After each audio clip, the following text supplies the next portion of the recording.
我小邓老师，今天和大家分享的是我新入手的这个 Newman 的 U87麦克风，质感非常的好，它是用一个木盒装在里面，然后这个架子是另外再放的。那我以前购买的麦克风呢是没有这种木盒的，就是一个纸盒打开来就是一个麦克风。那我一直在想着可以用一个比较接近原声的方式，然后更贴近原本我要的声音，就是纯自然的声音，记录学生的声音，还有记录他们的成长过程，再还有他们的表演的状态。那他们的手指头跟他们的声音一直有在进步的时候，你可以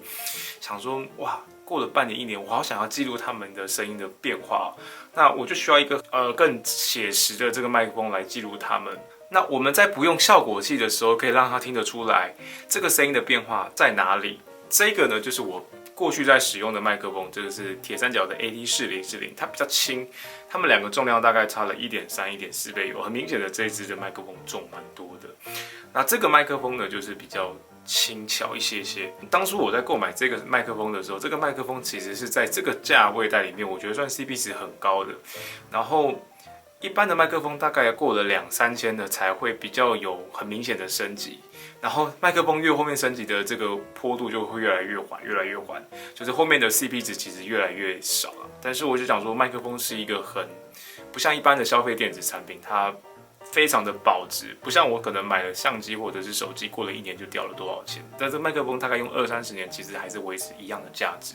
所以我就咬一牙就把它买下去了。等一下我会用讲话的方式呢，然后没有做任何的修改，这两支的声音发出来有什么不一样？